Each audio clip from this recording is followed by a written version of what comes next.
you feel comfortable with the strategy, the question Sarah asked was, what if they take 2, and so they get number 2, and then like you take 3, 5, and then they only take 1 and they get 6.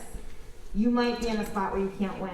But unless they have the strategy, typically they're not going to beat you. And if they do beat you, just be like, wow, great job, you beat me. That rarely happens. And then pick another kid and maybe another kid. You're really only going to play this game probably 2 or 3 times before you stop and say, do you guys notice that I always win?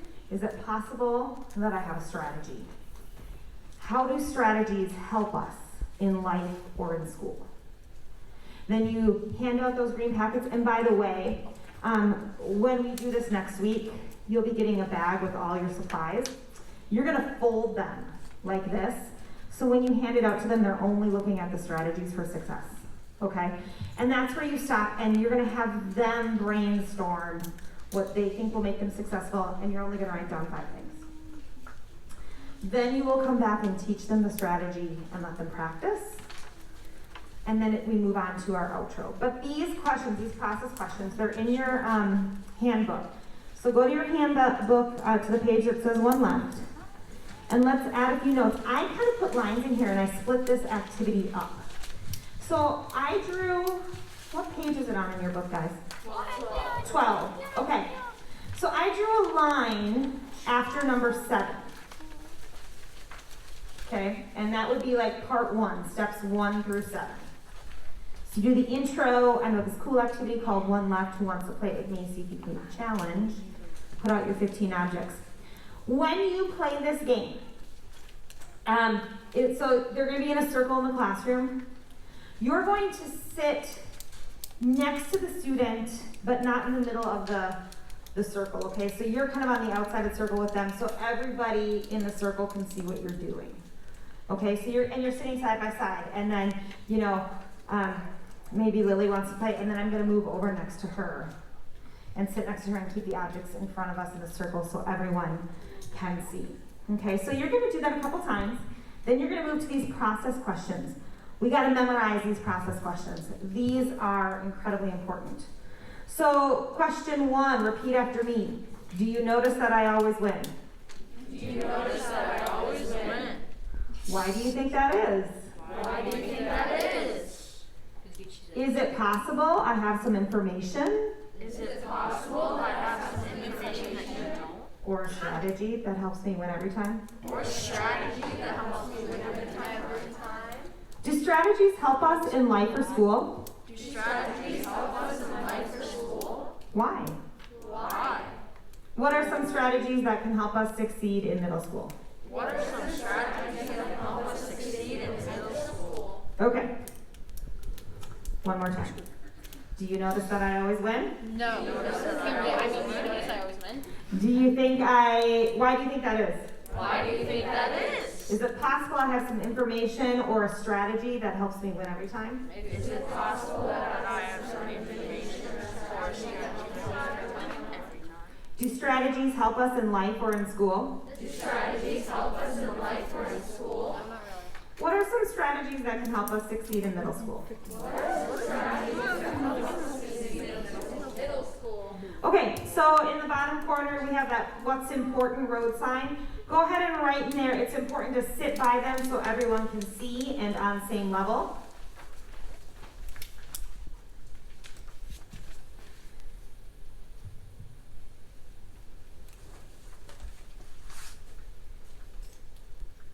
And it's important to use affirmation statements. When you start asking them for strategies, what can help us succeed in school, and they start saying things, that's where you're really going to give affirming. You're going to affirm what they say.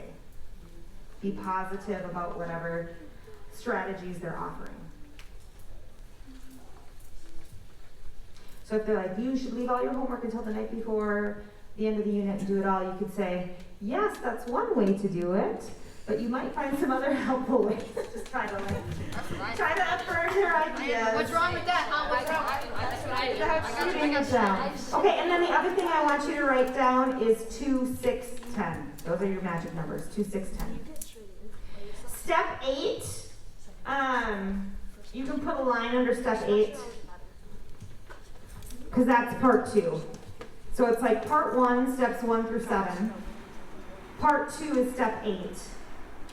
And then part 9 is where you're going to give them the strategy. You're going to explain how it works, help them count, and then have a volunteer to play with you and help them kind of count through it, just like I did. And I sat down and said, okay, Amelia, you got 3. How many do I have in my hand? So I was trying, like, you're going to walk through it with the 6th grader and allow them to win and be successful. Okay? And you can do that, 1 or 2 more times. You're not going to do it with every kid. There's not time. But at least they'll get, hopefully, then the idea if you show them how to count it out, where they could go home and do it if they wanted to. Okay, this activity should take you about 10 minutes. And your good to great that you would write at the very top of the page there by that arrow that says G2G is don't give away the strategy too early. It's really the last thing you do. Let them sit for a while and wonder, how are they doing this? This is amazing. And you could, some of you are going to be, there might be 2 leaders in your group. If you wanted to really mess with them, you'd be like, ooh, let me try. And the leaders could take turns and still beat everybody. So then they'll know it's not luck or one person's skill. It's definitely a strategy. Okay, so the outro from this is, isn't it good to know strategies that will help you be successful? We also have a few more for you. Okay, so go ahead and turn the page. I'm going to lead you through this now as if you were 6th graders again. And we're going to be using the green sheet. Okay, so here we go. With one left, we talked about some important strategies to help us be successful at Southview. To help you even more, the web leaders got together and made a list of other information that we thought would be important for you to know. So go ahead and open up your booklet to the 2nd page, and you're going to see these words of wisdom. So we actually put these together last year at the end of the school year. I don't know if you guys remember that, but there were posters and you guys wrote your advice. So we took that advice and we boiled it down to these 10 items. So I'm just going to read those items to you and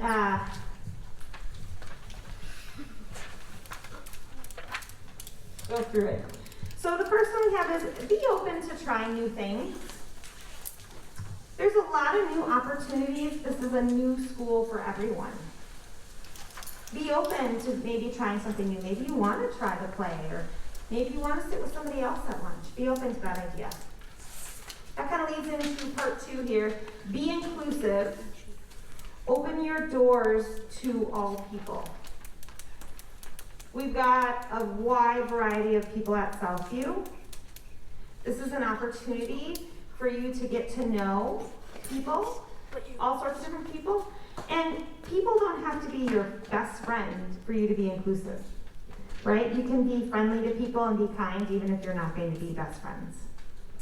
Believe in yourself. Yes, middle school can be scary and hard, but believe in yourself. It all starts there with some confidence. And know that I'm here to help you believe in yourself. So let me know how I can help you. Formative work helps you. Don't fall behind. And this goes with number 5. Grades may not count now, but the learning does. You're going to learn in most of your classes that teachers split the grading into formative and into summative. In some classes, the formative work isn't worth any points. It's 100% summative.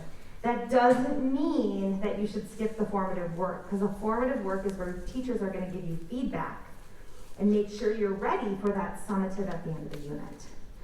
It can be really difficult sometimes if you don't do any of that formative work and you get up to the summative and you need to get all that formative work done. So definitely try not to fall behind. And I like number 5. I wonder which one of you guys wrote this down as an aside. Grades may not count now, but the learning does. Safety, learning, and respect. When you meet Dr. Anderson, and I bet he'll even say it in the assembly, when we saw Dr. Anderson today in the gym, he had 3 words to share about Southview. Safety, learning, and respect. You'll hear those all the time.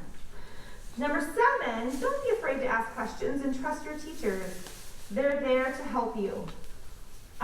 If you're a kid who maybe feels a little shy about going and talking to a teacher in front of the class, you could use email to contact your teachers. Teachers are really friendly about responding, but they're going to be there to help you.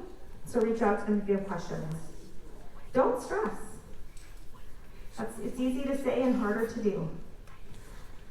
Be responsible, be kind, be someone that another person can count on.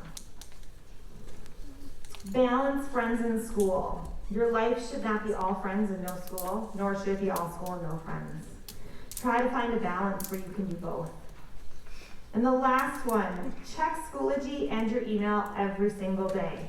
It is the primary way that teachers are going to communicate with you about what's happening in class. And so you need to be checking it regularly so that you don't miss something.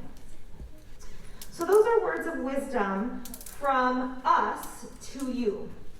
So now I want you to think about the 5 strategies that we brainstormed, and these 11 from your web leaders. And take a minute to just look back over them. And I want you to circle 3 things from either list that you think will help you be the most successful this year. And then I want you to write those 3 things down. So what 3 things? For real, yeah, everybody's doing this. And you will do it again with your 6th graders. Okay, so write down 3 things that are going to help you be most successful this year.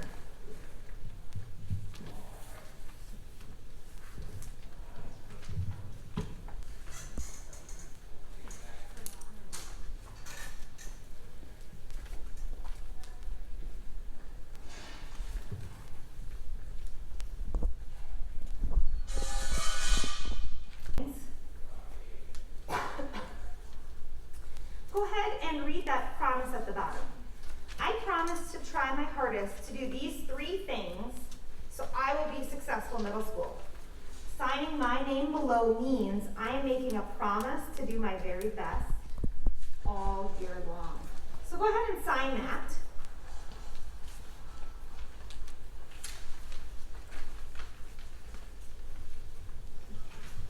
You're going to keep this sheet when you leave here today. Maybe tuck it into your binder or your agenda and use it as a reminder to yourself of the promise you made. We made this promise to ourselves today so that we can be successful this year.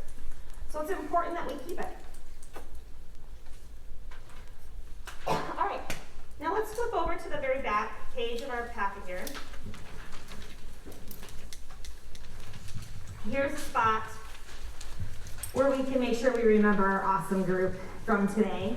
And we will be together throughout the year, but our group will be growing because we will be reuniting with the other half of our advisory. But you know what? It's always us, right? We've got this going on. We're group 10, 10's forever, right? All right, so go ahead and write down the name of each person in your group and one word or something that you want to remember about this person. This is on the back page of your green sheet. Okay, so I might write down something like Harrison. He's got a great sense of humor. Might write that down. Or I'm going to remember that Lily was super friendly. I'm going to write down that Carter has amazing hair. Okay, whatever. So I'm going to write these things down so that I don't forget. And then don't forget to write down your web leaders' names. Okay, you can write down my name. My name is Jenny. And don't forget Dean over there. Write those names down so you don't forget. You don't really have to do this right now. We'll keep moving. Now that you have some ideas about how to be successful in middle school, some important information about our school, and the names of our new friends, we're going to use some of the strategies for success we just brainstormed in the next activity we are going to do. Okay, so we can stop there for a minute. You don't need to write down names right now. It doesn't matter. The kid gets one, they fill it out, and they take it with them. Okay, when you get your bag next week, you're going to pull out the green sheets and you're going to fold them all in half like this. So they end up with a nice little booklet. Okay, this is why one left is so important, because it is the transition into this sheet where we're talking about strategies that can help them be successful. It's different in middle school. You're going from your elementary model to a really big building with a lot of kids and a lot of different classes and a lot of teachers. Any strategies we can share with them to help them feel a little bit more comfortable is the way to go. Okay? What questions do you have for me about this green sheet or kind of the order of how things go.